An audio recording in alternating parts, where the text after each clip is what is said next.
મારી દીકરીને છોડી દે. તે રડતી રડતી મોહિનીને તેના પતિથી છોડાવી રહી હતી.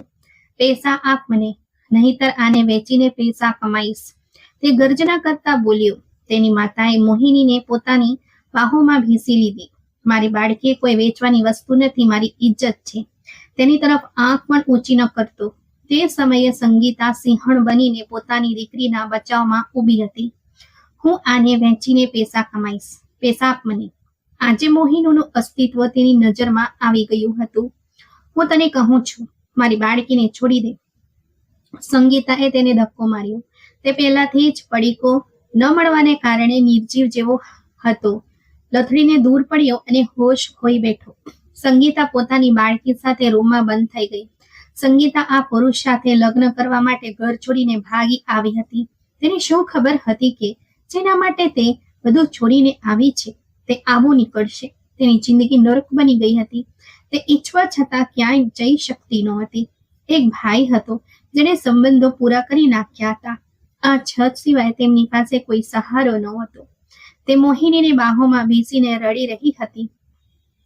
તે છોકરી હવે આ બધી વાતો સમજવા લાગી હતી. તેને પોતાના બાપ પ્રત્યે નફરત હતી, જેના કારણે તેઓ ન તો સરખું ખાઈ શકતા હતા, ન રહી શકતા હતા. હર ક્ષણ બાપનો ડર માથા પર સવાર રહેતો હતો. તે પોતાની દીકરીને તે દિવસથી છુપાવવા લાગી હતી. તેણે સામે જોયું, જ્યાં તેનો માણસ માથું ઝુકાવીને ઊભો હતો.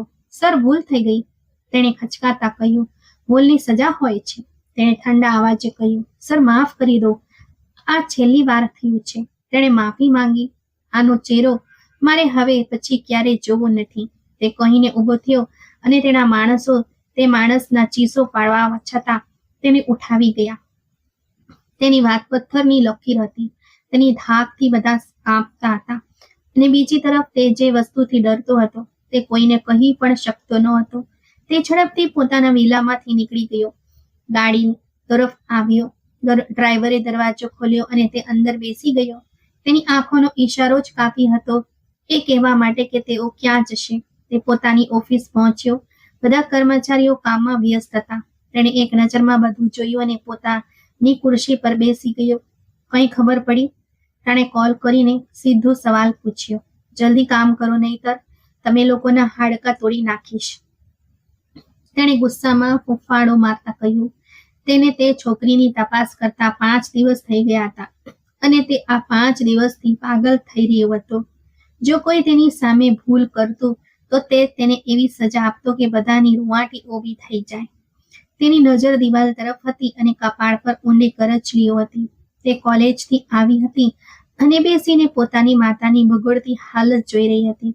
તેની માતા તેને બચાવવાના ચક્કરમાં અવારનવાર પોતાના પતિના હાથે માર ખાતી હતી. માં, તું ચાલી જઈશ તો મારું ધ્યાન કોણ રાખશે? તેણે ફાડ પાડતા આવાજે પૂછ્યું. કોણ? મારો ભગવાન છે ને દીકરી, તેમણે તેની ભીની આંખોમાં જોઈને કહ્યું. તે જે બીમારીમાં સપડાયેલા હતા તે છેલ્લા સ્ટેજ પર હતી. તેમના શરીરમાં બસ ગણતરીના શ્વાસ બાકી હતા. જઈને ડાયરી લઈ આવ મારી બાળકી, તેમણે કહ્યું. મોહિનીએ માથું હલાવ્યું અને પોતાના સફેદ યુનિફોર્મની કરચલીઓ સાફ કરતા ઊભી થઈ અને ડાયરી માતાને આપી. માતાએ કીપેડ વાળા મોબાઈલથી ફોન લગાવ્યો અને મોહિનીને કામમાં વળગાડી દીધી. તે જાણતી નહોતી કે તેની માતાએ કોને કોલ કર્યો છે અને ન તો એ ખબર હતી કે શું વાત થઈ છે. તે રાત સુધી માતાના ઓશિકા પાસે બેસી રહી. સવાર થઈ. તેણે માતાને કોલેજ જવા વિશે જણાવ્યું. જ્યારે તેમની તરફથી કોઈ જવાબ ન મળ્યો તો તે તેમની નજીક આવી અને તેમને ધીમેથી બોલાવવા લાગી. માં, કંઈ જવાબ ન મળ્યો. પછી તેની બૂમો તેજ થઈ ગઈ. તેણે ચીસો પાડવાનું શરૂ કરી દીધું. તે રડતા રડતા તેમને હલાવી રહી હતી. તેનો બાપ બીજા રૂમમાં બેભાનમાં પડ્યો હતો. ચીસ સાંભળીને બહાર આવ્યો. શું છે? સવાર સવારમાં શું રોકકણ મચાવી દીધ છે? તેણે મોહિની તરફ જોતા પૂછ્યું. મારી માં ચાલી ગઈ, તે રડતા બોલી. હોસ્પિટલ લઈ ચાલો પ્લીઝ પિતાજી. જાન છૂટી. આમ બીમાર પડી રહેવા કરતા માણસ ખતમ થઈ જાય એ સારું. તેણે મોહિનીનો હાથ ઝટકી નાખ્યો અને ચાલ્યો ગયો. તેને હવે અંતિમ સંસ્કારના ખર્ચાની ચિંતા થવા લાગી હતી. મોહિની પાડોશીઓને બોલાવી લાવી. તેમણે માનવતાના નાતે હોસ્પિટલ મોકલી, જ્યાં જણાવવામાં આવ્યું કે રાત્રે જ તેમના પ્રાણ નીકળી ગયા હતા. પાડોશીએ મળીને અંતિમ સંસ્કારની વ્યવસ્થા કરી અને મોહિનીને સંભાળી. તે નિરાધાર થઈ ગઈ હતી. રડી રડીને તેની હાલત ખરાબ હતી.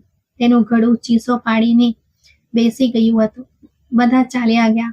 તેનો બાપ રાત્રે આવ્યો જ્યારે મોહિની ફ્લોર પર પડી ઢસકા ભરી રહી હતી. એ ઉઠ! તેના બાપે લાત મારીને તેને ઉઠાડી.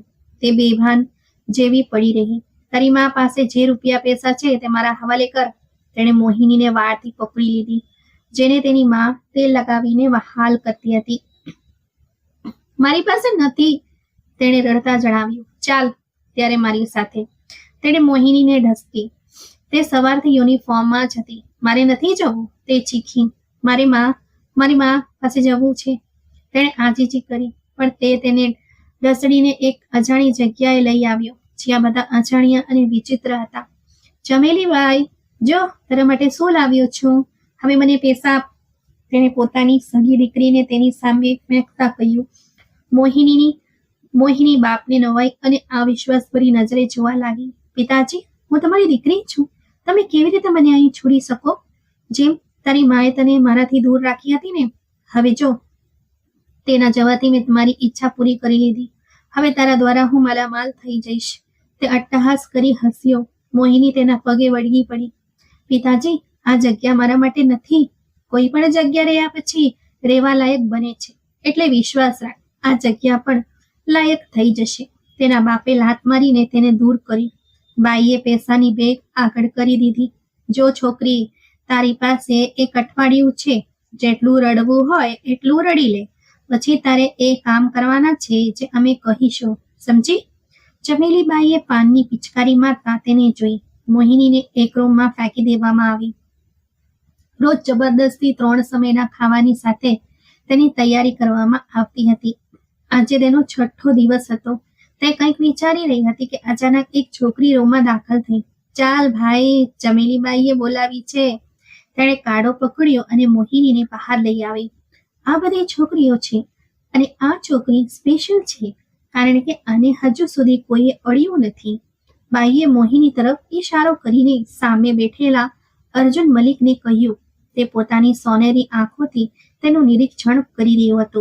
મોહિનીએ અડધી બાયના બ્લાઉઝ પર દુપટ્ટો ઓઢવા ઈચ્છ્યો તો પાસે ઊભેલી છોકરીએ ખેંચી લીધો. દેખાશે નહીં તો વેચાશે કેવી રીતે?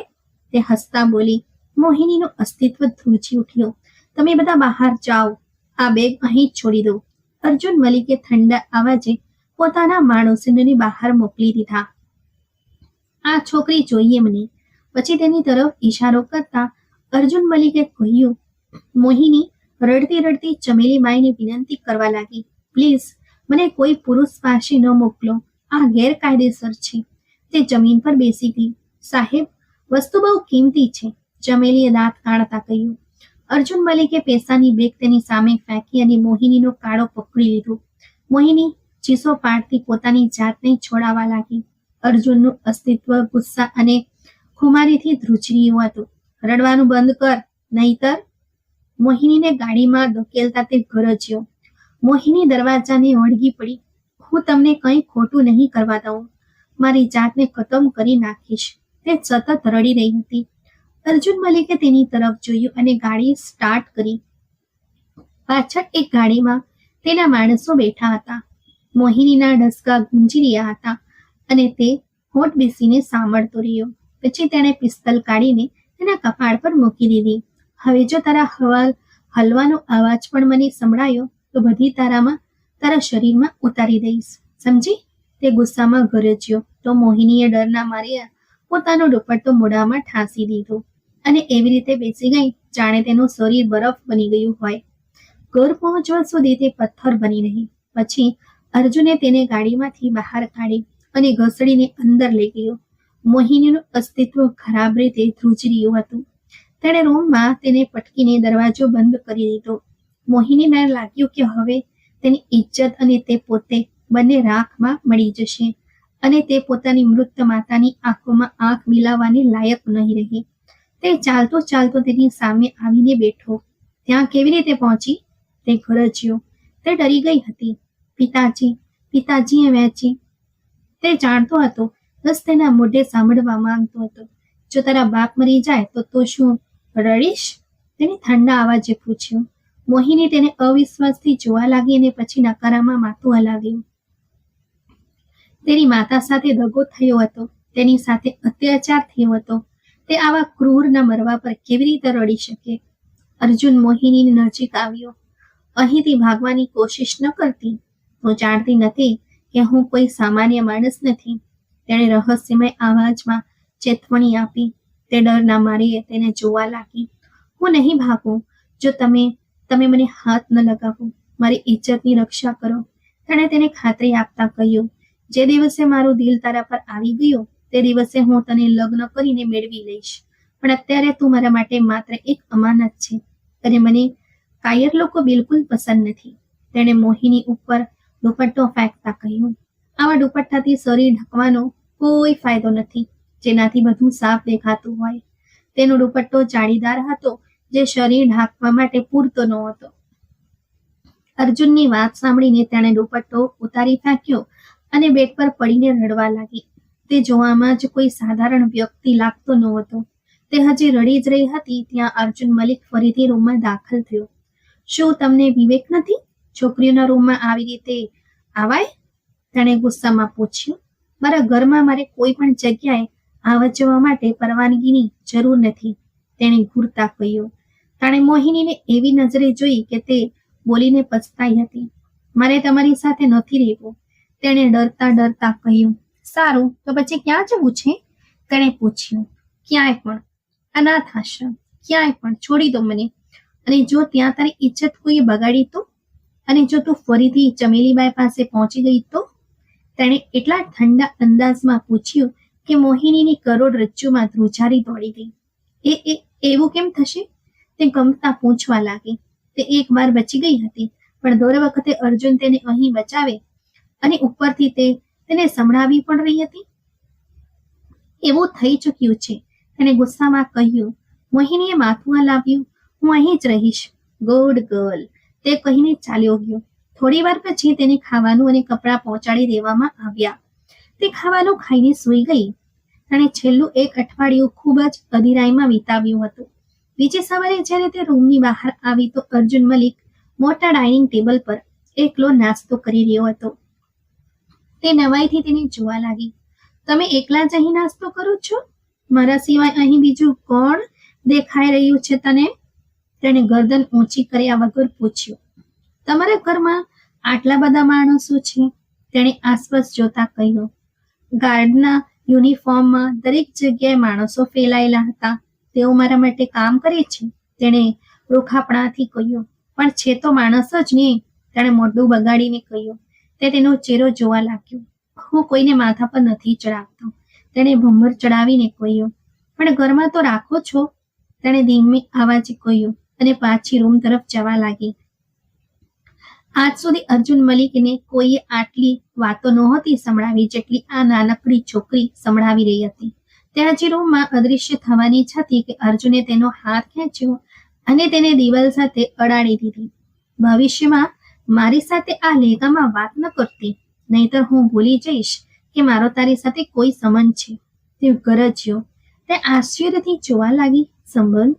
તેના હોઠમાંથી સવાલ નીકળ્યો.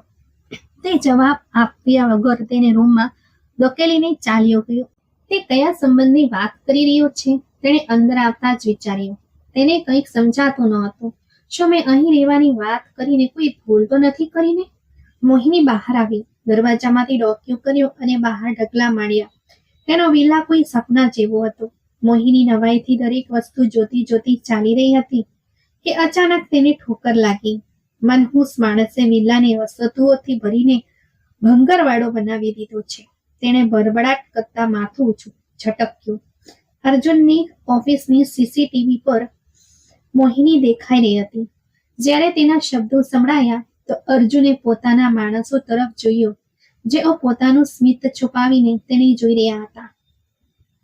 તેણે નક્કી કરી લીધું કે ઘરે જઈને તે તેની ખબર લેશે. તેણે સ્ક્રીન બંધ કરી દીધી કારણ કે તે તેની વધુ બકવાસ સહન કરી શકે તેમ ન હતો. તો ઓફિસનું કામ પૂરું કરીને પોતાના ખાનગી કામ માટે નીકળી ગયો. એક એવું કામ જ્યાં લોકો તને ડર અને નફરત ભરી નજરે જોતા હતા. તેની એક કોલ પર લોકો દોડતા આવતા હતા.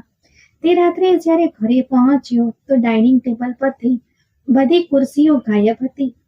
ત્યાં માત્ર એક જ ખુરશી રાખેલી હતી. તે ગુસ્સામાં પાગલ થઈ ગયો. મોહિની! તે ગરજ્યો. મોહિની રૂમમાંથી બહાર આવી. અહીંની બધી ખુરશીઓ ક્યાં ગઈ? તેણે ઊંચા અવાજે પૂછ્યું. અર્જુનના માણસો ગરદન ફેરવવા લાગ્યા કે હવે આ છોકરી તો ગઈ સમજો. ક્યાં છે? જ્યાં હોવી જોઈએ ત્યાં. જ્યારે તમારે એકલા બેસીને ખાવું છે તો એક ખુરશી કાફી છે. મેં બાકીની ખુરશીઓ બીજા લોકો માટે લગાવી દીધી છે. ત્યાં તમારા બધા નોકરો બેસીને જમે છે. તેણે એક તરફ ઈશારો કર્યો. તે તેને ગુસ્સાથી જોતો રહ્યો. હું તને તો પછી અહીં કેમ લાવ્યા હતા જ્યારે મારવી જ હતી? હવે તમે મને વેચીને બતાવો. તે જાણતી હતી કે તે જે પણ હોય ઓછામાં ઓછું સ્ત્રીઓનું સન્માન કરનારું છે. એટલે તેની આ જ નબળાઈનો ફાયદો ઉઠાવતા તે તેને ઉશ્કેરી રહી હતી. જ્યારે અહીં જ રહેવું છે તો લડી ઝઘડીને પોતાની જગ્યા બનાવી લેવી જોઈએ. હું તને છોડીશ નહીં. તે ગુસ્સામાં મોહિની તરફ વધ્યો. તે એક જાડા તગડા ગાર્ડની પાછળ છુપાઈ ગઈ. બહાર આવ! તે ગરજ્યું. ભાઈ સાહેબ, મને બચાવો. તમારી હાઈટ અને શરીર આ માણસ કરતા વધારે છે જે મને અહીં લઈને આવ્યો છે. તેણે ગાર્ડની પાછળથી માથું કાઢીને કહ્યું. તે તેની તરફ લપક્યો પણ મોહિની કૂદીને બહાર ગાર્ડન તરફ ભાગી ગઈ. મજાલ છે કે આ મારી કોઈ વાતને ગંભીરતાથી લે. આખું શહેર બંધ કરાવી દેનારો એક છોકરીને નથી હરાવી શકતો. મારી શું ઇજ્જત રહેશે મારા માણસો સામે? તેને ગુસ્સામાં ઢગલા ભરતા વિચાર્યું. તે હજી આગળ વધે ત્યાં જ શિયાળાની ઋતુમાં મોહિનીએ ગાર્ડનમાં પડેલો પાઇપ ઉઠાવી લીધો અને અર્જુન મલિક ઉપર પાણીનો મારો ચલાવ્યો. ઠંડા ઠંડા પાણીના ઝાપટાથી તે સ્તબ્ધ થઈ ગયો. તેનું આખું શરીર ભીંજાઈ ગયું હતું. બધા નોકરો મોઢું કાઢીને ફાડીને ક્યારેક અર્જુનને જોતા તો ક્યારેક મોહિનીને, જે મજેરે સ્મિત કરી રહી હતી અને પછી ખડખડાટ હસવા લાગી. એટલું કે તેની આંખોમાંથી આંસુ નીકળી આવ્યા. તમે ક્યારે નહાતા નથી હો એટલે મેં તમને નવડાવી દીધા. તેણે હસતા હસતા પાઇપ દૂર ફેંકી દીધો. તે ગુસ્સામાં તેની નજીક જવા લાગ્યો પણ પાઇપમાં ગૂંચવાઈને તે સીધો મોહિની સાથે જમીન પર પડ્યો. મોહિની એકદમ થીજી ગઈ. હવે તે પણ ઘાસ પરના પાણીથી ભીંજાઈ ગઈ હતી. તેના વાળ ભીના થઈને તેની ગરદન પર ચોંટી ગયા હતા. અર્જુન મલિક એકટીસે તેને જોઈ રહ્યો હતો જ્યારે તેના માણસોએ પોતાની ગરદન બીજી તરફ ફેરવી દીધી હતી. મોહિનીએ ઊભા થવાની કોશિશ કરી પણ અર્જુન બધું ભૂલીને તેની ઉપર પડેલો રહ્યો. તમે પ્લીઝ હટો, તેણે સખ્તાઈથી કહ્યું. અર્જુન પોતાના બંને હાથ તેની ડાબે જમણે ટેકવીને તેની પર ઝૂકેલો રહ્યો. તેણે ઊભા થવાની કોશિશ ન કરી. મોહિની તેની આંખોમાં જોતી ગુસ્સામાં ઊભી થવા લાગી પણ ત્યારે જ બંનેના ચહેરા એકબીજાના સાથે અથડાયા. તે પીડા સાથે પાછી નીચે પડી ગઈ. તમારી સાથે સમસ્યા શું છે? તેણે ખચકાતા પૂછ્યું. સમસ્યા નહીં, સમસ્યાઓ છે, તેણે ઘૂરતા કહ્યું. પહેલા તે મારા પર પાણી ફેંક્યું ને પછી જમીન પર. તે હોઠ બેસીને તેને જોતી રહી. મોહિનીએ ઉઠવાની કોશિશ કરી રહી હતી. અર્જુન તેની ચાલાકી જોઈ રહ્યો હતો પણ કંઈ બોલ્યો નહીં. પછી તે ઝડપથી ઊભી થઈને ભાગી ગઈ. તે હસતા હસતા માથા પર હાથ ફેરવી ઊભો થયો. અજીબ છોકરી છે, તેણે માથું ઝટકીને કહ્યું અને કપડાં બદલાવા ચાલ્યો ગયો. મારે બહાર જવું છે, તેણે ગુસ્સામાં ડ્રાઈવરને કહ્યું. તેને અહીં રહેતા 20 દિવસ થઈ ગયા હતા અને હવે તે અર્જુનનો ચહેરો જોઈ જોઈને કંટાળી ગઈ હતી. તે બહાર લોન ડ્રાઈવ પર જવા માંગતી હતી. સર, મેડમ બહાર જવા માંગી છે. ડ્રાઈવરે અર્જુનને કોલ કરીને પરવાનગી માંગી. અર્જુનની મંજૂરી મળ્યા પછી ડ્રાઈવરે ગાડીનો દરવાજો ખોલી તેને બેસવાનો ઈશારો કર્યો. તે ખુશી ખુશી બેસી ગઈ અને ગાડી આગળ વધી. ડ્રાઈવ પછી તે તેને એક કેફેમાં લઈ ગયો. તે અંદર બેસીને કોફી પી રહી હતી અને ડ્રાઈવર બહાર હતો. તેણે મોકો જોયો અને ત્યાંથી ભાગી નીકળી. 10 મિનિટ પછી જ્યારે ડ્રાઈવર અંદર આવ્યો તો ત્યાં તે નહોતી. અર્જુનની સજાના ડરથી તેના કપાળ પર પરસેવો આવી ગયો. આ છોકરી ક્યાં ચાલી ગઈ?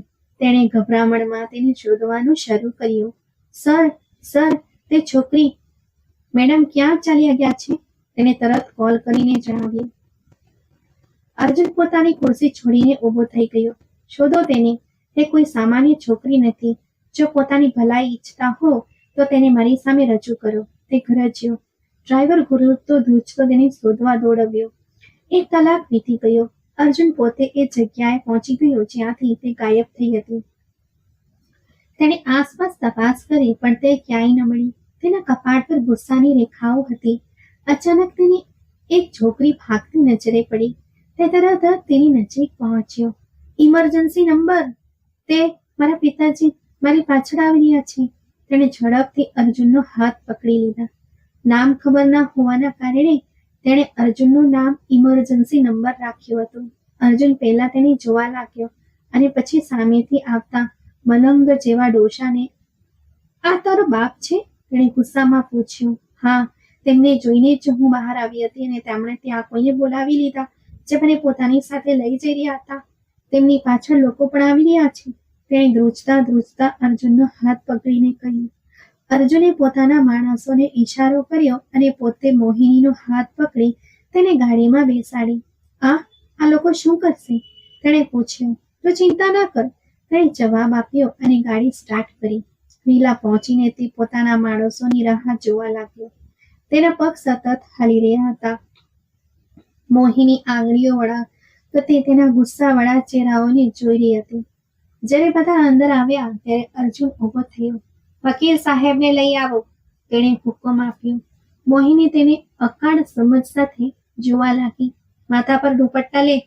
વકીલ સાહેબ આવતાની સાથે જ તેણે આદેશ આપ્યો. કેમ? મોહિનીનો સવાલ સ્વાભાવિક હતો. સવાલ જવાબનો વખત નથી. તેણે પોતે જ તેના માથા પર દુપટ્ટો નાખ્યો અને તેને ખભાથી પકડીને બેસાડી દીધી. લગન શરૂ થયા. મોહિનીએ ચોકીને માથું ઊંચું કર્યું. અર્જુન ઈશારાથી સાઇન કરવા માટે કહ્યું. મોહિનીએ સાહી કરી દીધી. અર્જુન મલિકે બધાને ટ્રીટ આપી અને બહાર ડિનર કરવાનું કહ્યું. મોહિની પરેશાનીમાં તેને જોવા લાગી. હવેથી તું મારા રૂમમાં રહીશ, તેણે કડકાઈથી કહ્યું. કેમ? તે હેપતાઈ ગઈ. કારણ કે હું ઈચ્છું છું. લગ્ન થઈ ગયા છે, હવે આપણું સાથે રહેવું કાયદેસર છે. તેણે મોહિની તરફ ઢગલા પડતા કહ્યું. અને આજે આપણી વેડિંગ નાઇટ પણ છે ને? તે હસ્યો. મારી નજીક ના આવતા, તે પાછળ હતી. હકથી આવી રહ્યો છું.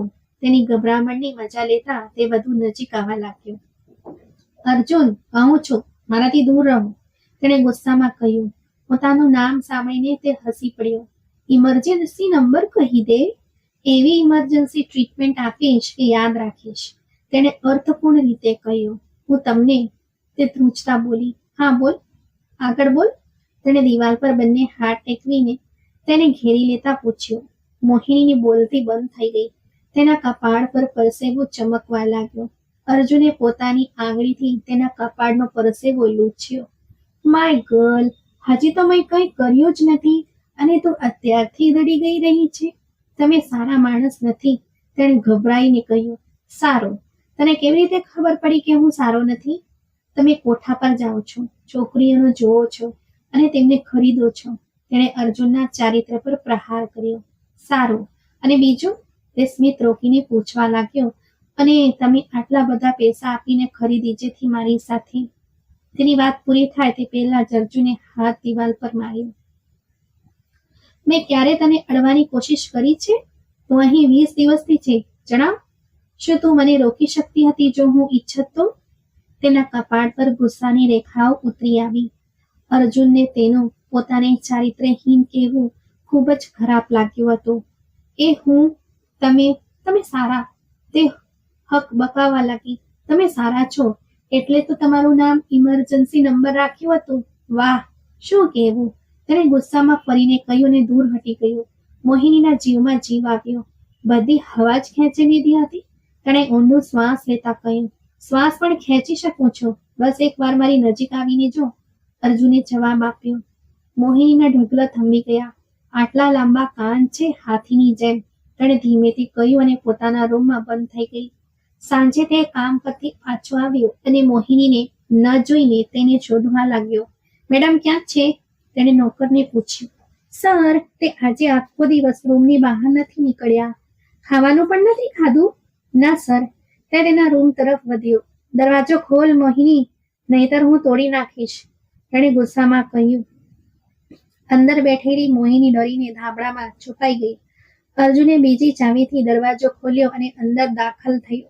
તેને છુપાયેલી જોઈ તેના હોઠ પર સ્મિત આવ્યું, જે તેણે તરત જ રોકી લીધું. તું મને વેડિંગ નાઇટ પર આવી રીતે પરેશાન ન કરી શકી મોહિની, તેણે ઠંડા અવાજે કહ્યું. તે ધાબળામાં વધુ છુપાવા લાગી. જ્યારે અર્જુને ધાબળો ખેંચ્યો તો તે લહેરાઈને ધાબળા સાથે જ તેની બાહોમાં આવી પડી. તે હસીને તેને જોવા લાગ્યો અને તે હેબતાઈને દૂર થવા લાગી. ખબર નહીં તમે કેટલી છોકરીઓને આવી રીતે તમારી બાહોમાં ભરી હશે, તેણે ગુસ્સામાં કહ્યું. મારા માણસો સાક્ષી છે, 10-12 સિવાય બીજું કોઈ નહોતી.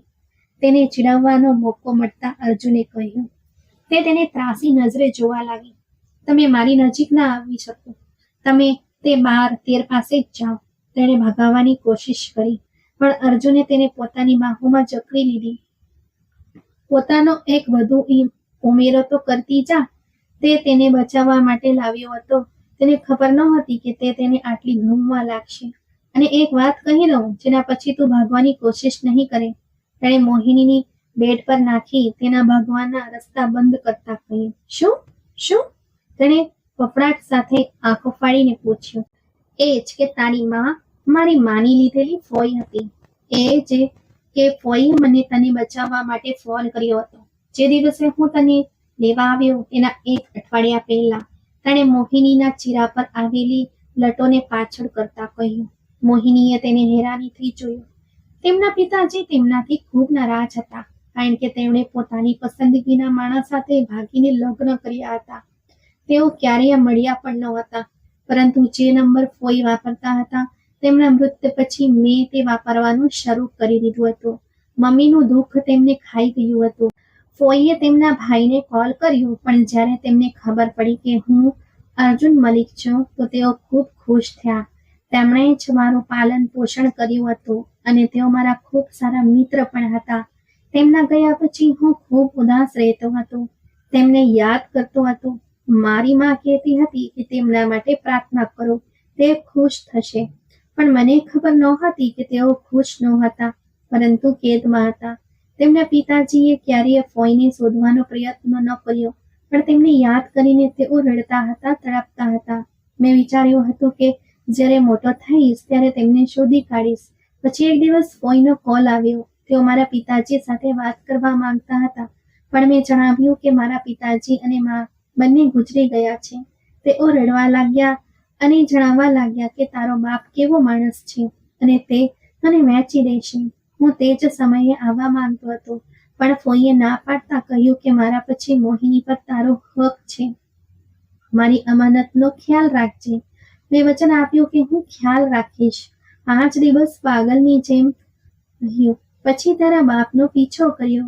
મને ખબર પડી કે તે એક કોઠા પર ગયો છે, એટલે મેં ત્યાં જવાનું નક્કી કર્યું અને આશા મુજબ તું ત્યાં મળી ગઈ.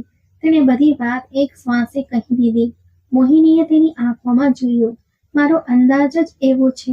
તું મને ગમે તે કહે, પણ ફોઈ અને મા સિવાય મારા જીવનમાં ક્યારેય કોઈ સ્ત્રી નથી આવી. તું પહેલી છે જે મારા આટલી નજીક આવી છે. તેણે તેના હોઠને સ્પર્શતા કહ્યું. તે તેને એકટીસે જોવા લાગી. તમે રવિ છો? તેણે અવિશ્વાસભર્યા અંદાજમાં પૂછ્યું. હા, ફોઈ પ્રેમથી રવિ કહેતા હતા. તેમને હું સૂરજ જેવો ગરમ અને ચમકદાર લાગતો હતો. તેણે હસીને જણાવ્યું.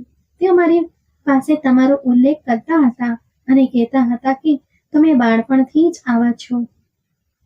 તેણે માથું હલાવતા કહ્યું. તારા માટે બદલાઈ જઈશ, તેણે આંખ મારતા કહ્યું. મોહિની ગભરાઈને પાછળ થવા લાગી. તમે મારી સાથે વાત ન કરો.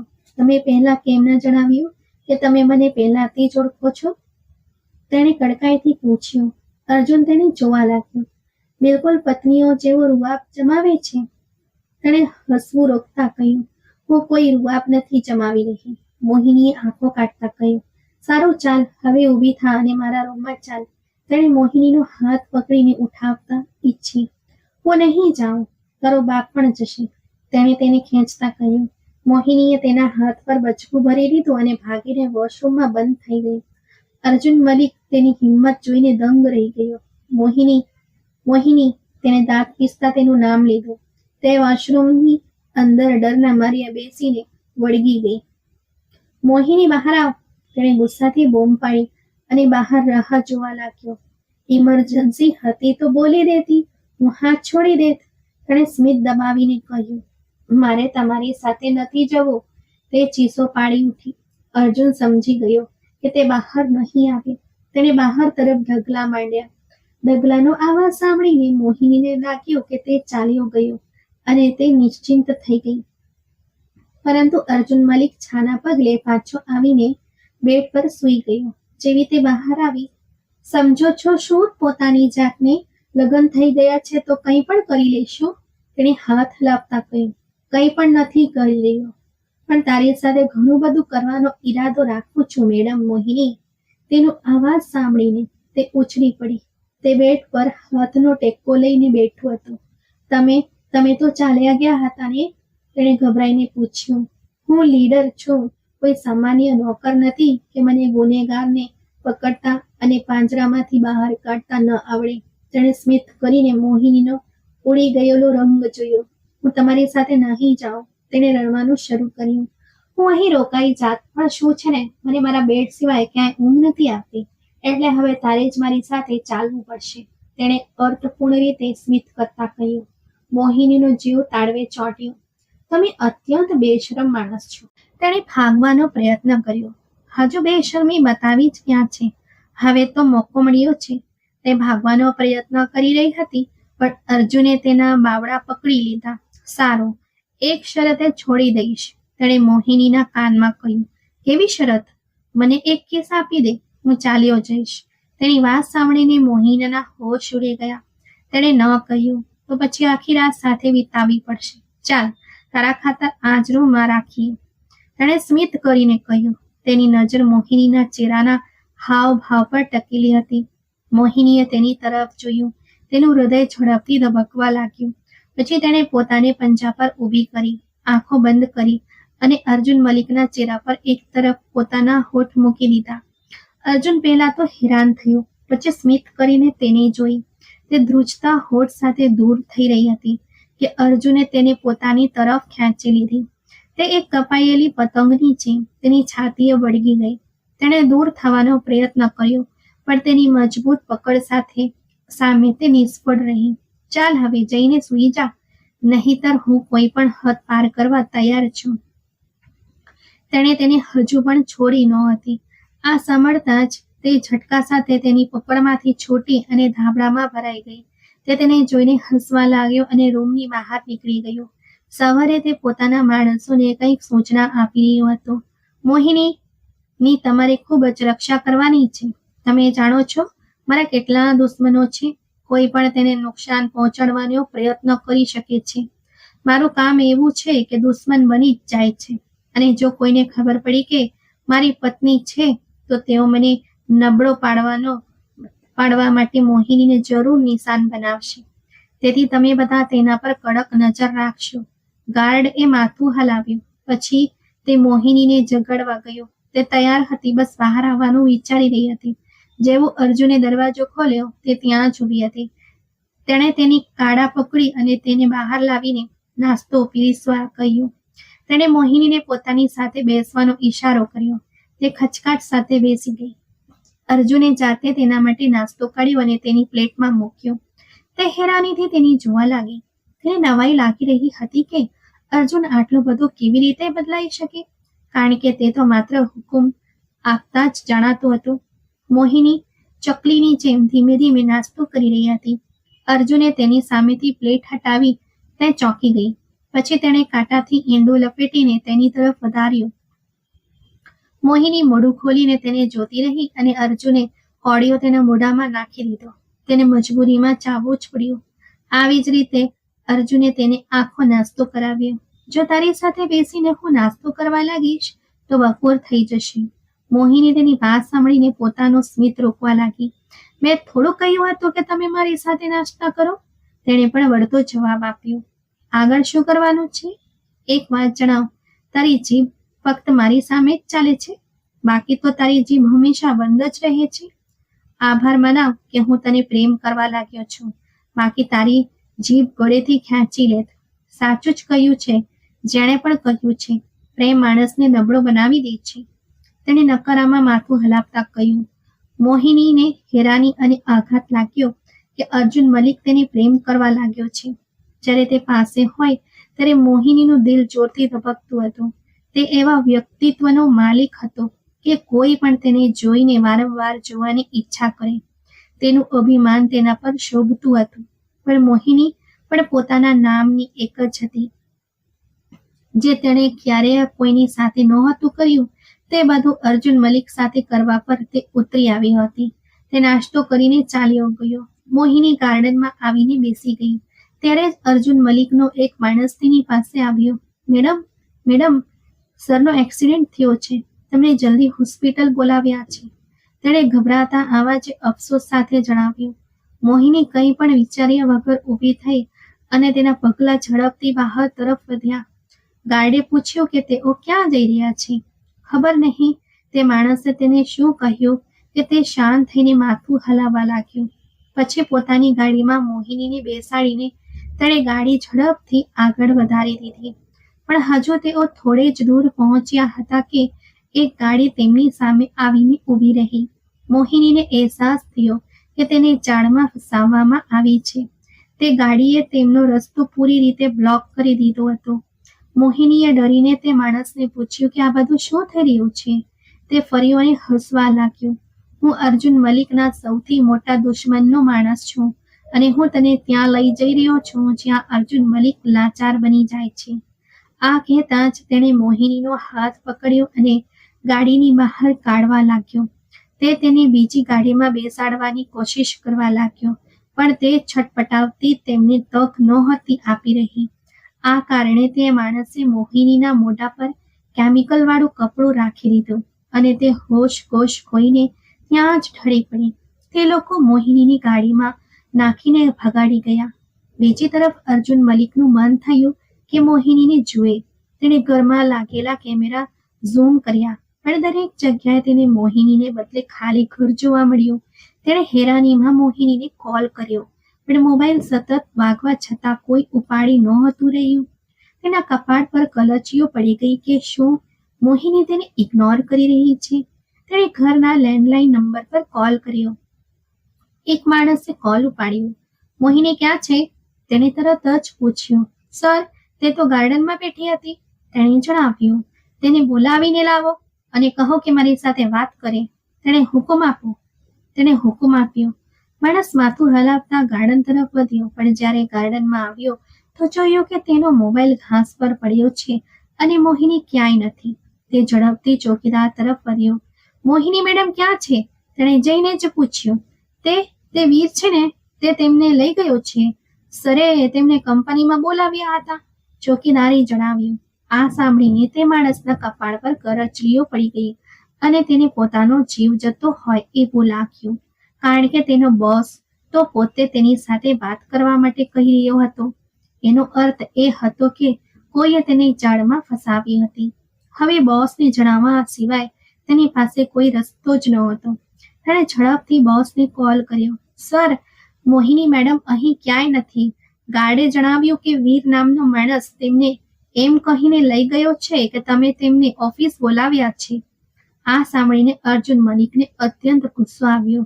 યુ સ્ટુપિડ, તમે લોકો ક્યાં મરી ગયા હતા જ્યારે તે મારી પત્નીને લઈ જઈ રહ્યો હતો? તને ખબર પડે છે મારા કેટલા દુશ્મન છે? આજે જ સવારે તમને લોકોને જણાવ્યું છે કે તેઓ મોહિનીને મારી નબળાઈ બનાવીને મને નબળા કરવા માંગશે. મને ખબર નથી. મને 2 કલાકની અંદર મારી પત્ની જોઈએ. તેણે પોતાના માણસો પર બળાતા પોતે પણ બહાર તરફ દોડવા લગાવી. 5 મિનિટ પછી જ તેના નંબર પર અજાણ્યા નંબરથી કોલ આવવા લાગ્યો. તેણે ફોન ઉપાડ્યો. કેમ છો મલિક સાહેબ? સાંભળ્યું છે પોતાની પત્નીને શોધી રહ્યા છો. તમારી પત્ની મારા કબજામાં છે. જો ઈચ્છતા હો કે તેને કોઈ નુકસાન ન પહોંચે તો તરત જ અહીં આવી જાઓ. અર્જુને મુઠ્ઠી ભીંસી લીધી. જો મારી પત્નીનો વાળ પણ વાંકો થયો તો યાદ રાખજે હિતે નાહુજા, હું તારી પેઢીઓ મિટાવી દઈશ. તે ગુસ્સાથી ત્રાડ્યો. અર્જુન ઝડપથી હિતેન આહુજાના અડ્ડા પર પહોંચ્યો. તેણે તેના સાથીઓને પણ જણાવી દીધું હતું કે તે ક્યાં જઈ રહ્યો છે. તે અડ્ડા પર પહોંચ્યો. તેની તલાશી લેવામાં આવી. પછી માણસો તેને હિતેન આહુજાની સામે લઈ ગયા. હિતેન પગ પર પગ ચડાવીને બેઠો હતો અને તેની આસપાસ છોકરીઓ બેઠી હતી. આભાર છે તું આવી ગયો. બાકી મેં તો વિચાર્યું હતું કે તારી પત્નીને આ છોકરીઓની જગ્યાએ રાખી લઉં, હિતેને કહ્યું. આ સાંભળીને અર્જુન મલિકે ગુસ્સામાં તેનું કોલર પકડી લીધું.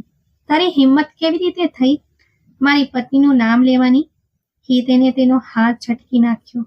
પોતાની ઓકાતમાં રહે મલિક. તારી પત્ની મારા કબજામાં છે. અર્જુને ગુસ્સાથી કહ્યું. આ તારી ભૂલ છે.